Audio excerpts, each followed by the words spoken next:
For those of you interested in the new MrBeast treasure hunt, this video is for you.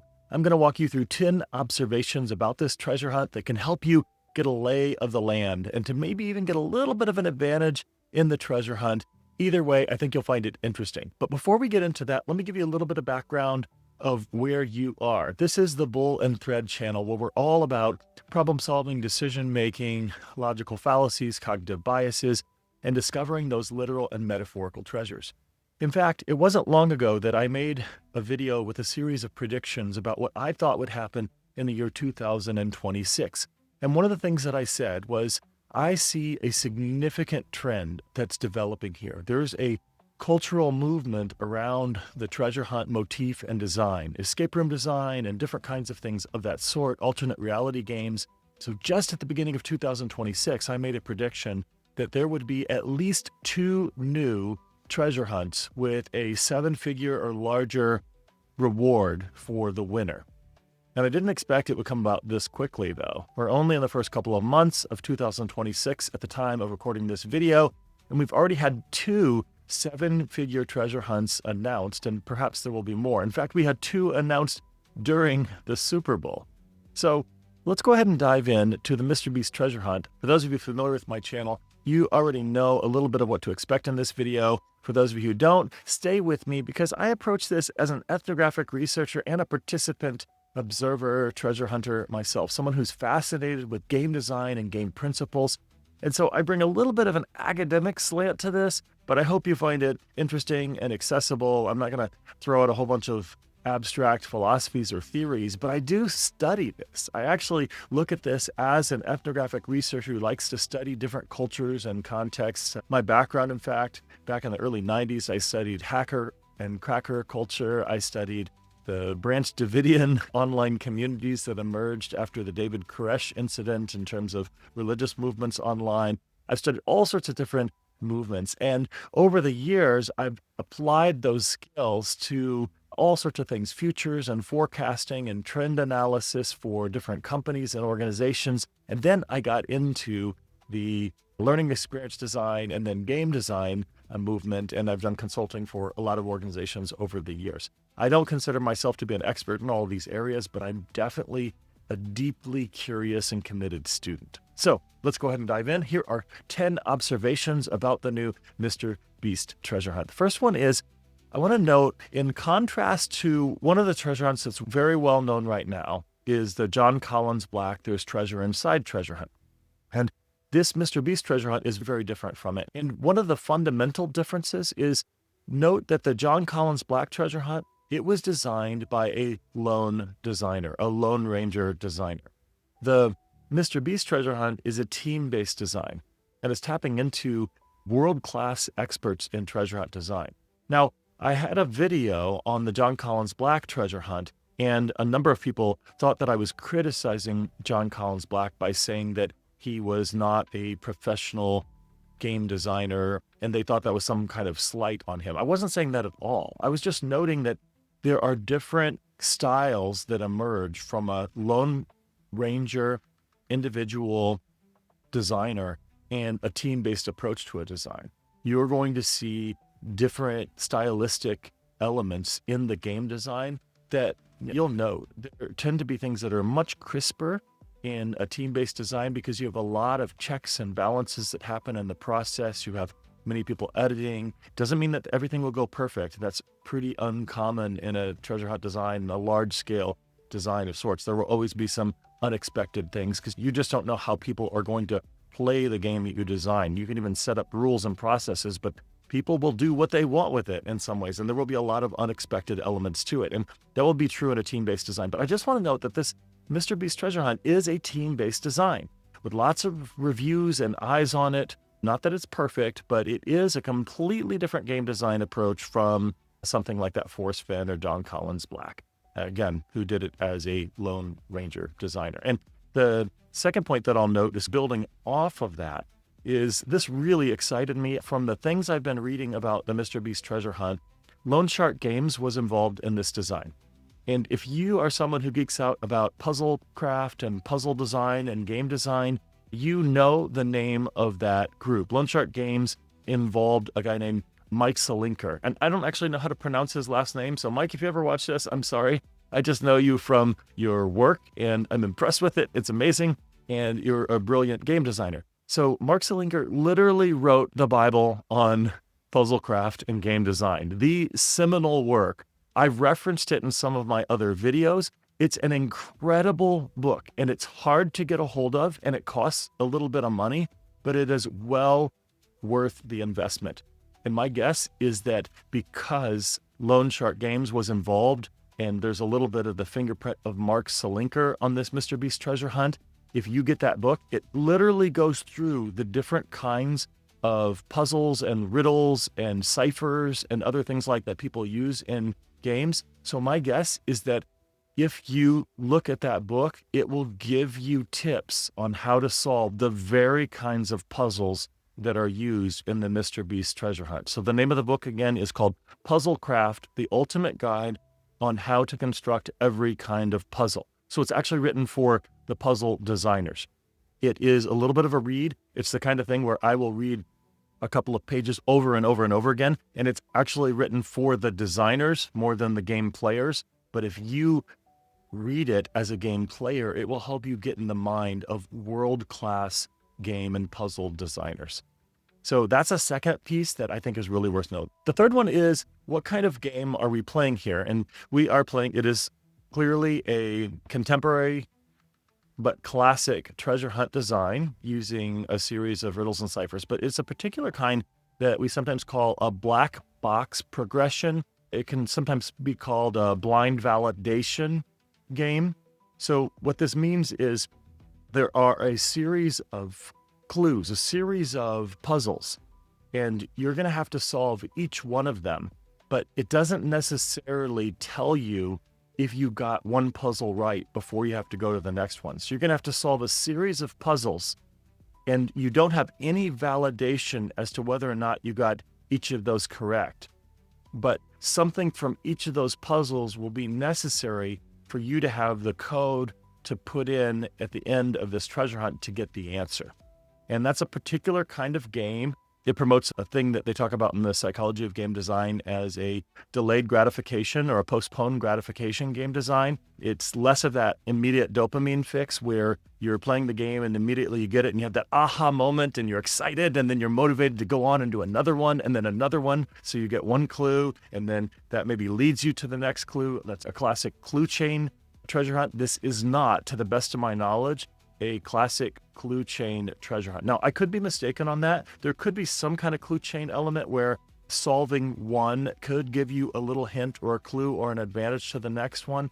But as best as I can tell so far, it looks like it's more of a black box progression where you have to solve individual pieces and then the answers of each you look at and they will be connected in some way, maybe some kind of statement or phrase or something of that sort that will lead you to be able to enter the final code to see whether or not you opened the vault to the $1 million of this MrBeast prize. Okay, so that's the third one. The fourth one is, even though that we're talking about a professional game design, a team-based design, this is a MrBeast treasure hunt. And he's doing this obviously in partnership with Salesforce, and I'll get to that in a little bit. But from everything that I've seen about MrBeast's approach to gameplay and game design and experience design with his various videos with MrBeast games and the like, he is not someone who sits on the sidelines.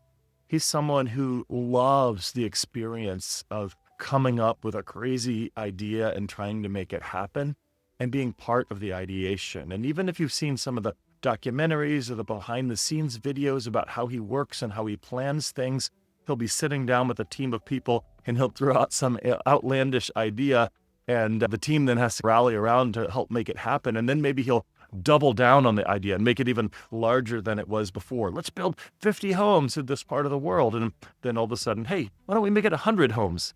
And all of the logistics that were planned and would have worked for 50 might not work anymore, and people are going to have to regroup. So the mind and the fingerprint of MrBeast, I expect, will be somewhere in this treasure hunt as well. So even though we have a professional game design firm and a team-based approach, I expect that we're going to see MrBeast style in it.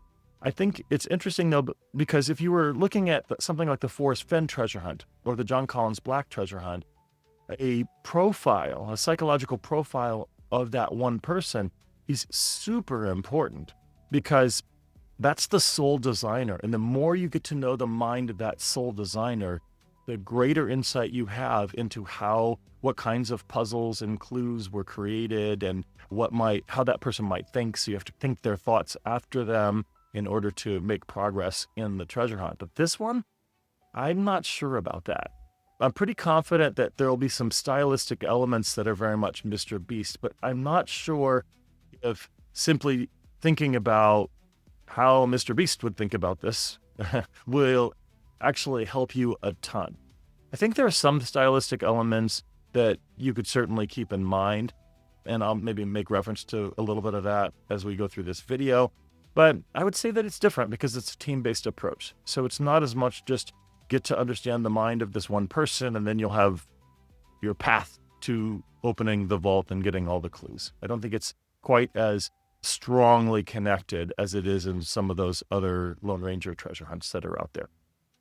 Next one, fifth one, I'll put for you here, and I do have my notes here in front of you. If you see me looking down, yep, that's what I'm doing. I have some notes of 5 points that I want to make sure I get through with you here. So this is different from Beast Games, and maybe that's obvious, but I want to note an element that's very important as we're thinking about the treasure hunt design, because for Beast Games, you are designing, or he or they are designing games that are a challenge for competitors, but they're also designed for all of us who watch the game. So it's designed to create a kind of show or experience for people who are watching from afar, but not necessarily participate. And a treasure hunt isn't necessarily designed that way. To the best of my knowledge, there are no documentarians running around and tracking what everyone is doing. And so it doesn't require the use of time and time limits in exactly the same way. Now, they're definitely going to be using game mechanics to keep people engaged and motivated and interested and confused, but still coming back for more. No question about that. But it is different from some of the MrBeast games that you would find in Beast Games itself, because that's really designed for television or screen or viewing YouTube, wherever you're watching it. So I think that's a worthwhile thing to note. I would say that this is still a game, though, that's designed to build suspense, uncertainty, interest for those who are watching, but different, again, from something designed for those of us who are watching, more than the fact that this one is designed primarily for those who are playing, to keep us engaged in a different way. The videos that MrBeast makes are designed to keep us engaged and watching the video from the very beginning to the very end and staying interested and getting something fun or engaging out of it. And this game is designed to help us stay engaged with the game and something else as well, which I'll talk about in a couple of points. The sixth one then is expect extreme but accessible. Extreme but accessible, and I would argue really fair. And this is where I think that the fingerprint of MrBeast and his brand would come into play, and there is a connection to what we might see in something like Beast Games. He loves a good twist, and yet also tends to design games with really clear and simple rules, but a significant challenge. So it's going to be really hard, but it's also going to be really fair, generally. And if there's a twist, it'll clearly be within the rules of the game, just to maybe challenge you to just look at it differently than you had before, but the rules will still stand. And I get the sense from my exploration of his approach to game design that he has a really strong sense of fairness. He wants it to be fun, and he wants people to stay engaged and interested, not just for views, but I think that's generally something that he wants for people who follow his content and engage in the worlds and experiences that he creates. He wants people to get something out of it that they walk away and say, wow, that was great. That was fun. I enjoyed that. And so extreme, but accessible. Seventh one is the non-player character. There are a bunch of different names for this. An in-world game master is what it's sometimes called, or an on-screen game master, you could say, in the video world. Some people just call it a visible game master. And in game design, and treasure hunt design, oftentimes there are different forms. Now, I'm going to give you what seems like a really weird side road here, but I'll tie it in quickly. So in the world of theology, there's this idea of a deist. And a deist is the idea that there was a God who created the world, and he's like a clockmaker, though, where he made the world and he wound up the clock, and it just goes without his involvement or engagement in that world. He just sits back and observes and doesn't do anything with it. That's one idea. I don't believe in that idea. I'm just saying that is an idea. I'm sharing that with you because the idea of game design can have a similar component. Many games are designed in such a way where the game master or the game designer creates the game, winds it up like a clock, and lets it go, lets it out into the world, and people just engage with it. And the game master, game designer is no longer directly involved, not manipulating the game, changing things, or anything of that sort. I'm not sure about this particular game, but I get a sense that while it may be very well scripted and a lot of it is planned out, we already know that over time, every 48 hours or whatever it's going to be, there will be new clues released until the treasure is found or the vault is opened.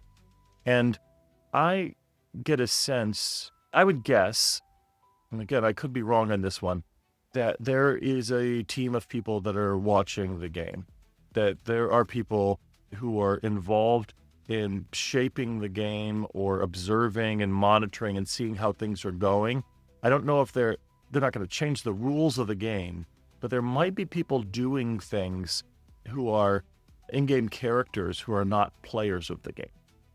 That's a common element in alternate reality game design, for example. And there could be new content that MrBeast creates, and it's authentically him. It could be other stuff as well. So just note that, because it's a really cool element of game design that I'm intrigued by, and I hope to watch, observe, and see how this plays out over time. Next one then, number 8, is transmedia storytelling.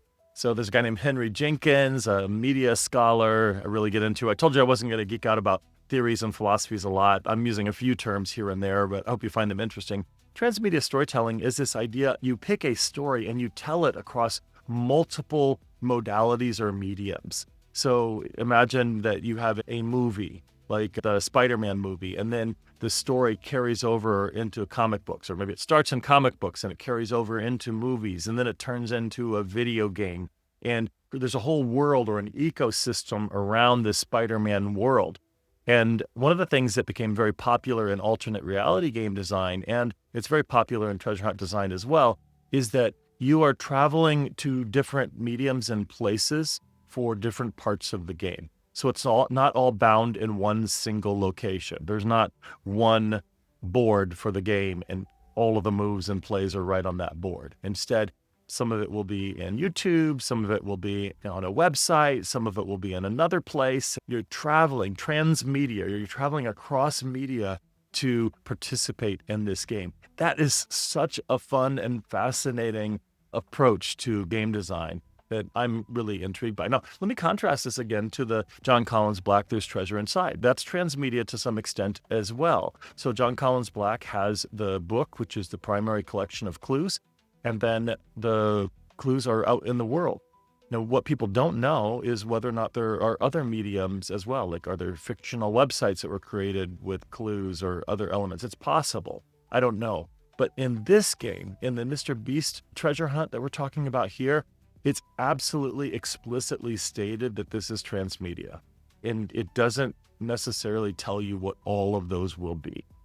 And you have to explore across different platforms and the like and find your way through. I do think that they're going to want to keep this game going. I don't think they're expecting this or wanting this game to last for years. And so I think they're going to keep releasing clues with the idea that they want someone to discover the $1 million this year. And it will be discovered pretty quickly. But this transmedia element, really cool idea. This is just one of those things to keep in the front or back of your mind if you are a participant or a spectator of this treasure hunt. Ninth one This is a free player access game with a marketing and a business goal. There is no charge upfront for you to play. You don't have to buy the game, as is true for some games. You don't have to pay for a subscription in order to get access to the treasure hunt clues, which is true for some treasure hunts. You don't have to buy a book with all of the clues. You literally give a little bit of personal information and you get pulled into the game. It's free access. But there is a business goal. So people have often said in the digital world, if you're not paying for something, then someone's probably paying for you. In other words, people are paying for your attention, which is exactly what's happening in this game. This is a partnership with Slack. And clearly, this is a game with a marketing advertising goal. They want customers, a sales goal. They want you to become a Slack customer. They want you to be more aware of Slack, of Slack's tools, of its collaborative tools, its AI tools. They want you to experience what it's like to use those tools in order to get something beneficial. And they want to be able to highlight at the end of this that the winner used the provided Slack tools in order to solve the puzzles and open the vault and get the treasure.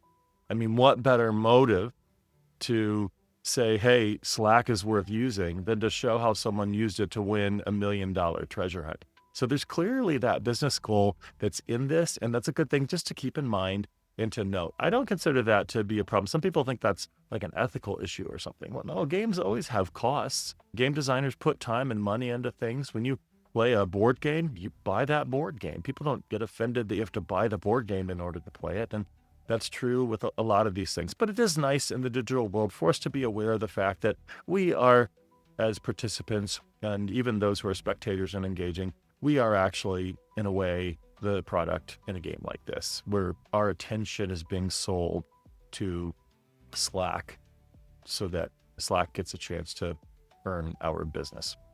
And then the 10th one is, this is an anti-gatekeeper game or an anti-gatekeeper philosophy. And global participation is open. It's open for global participation.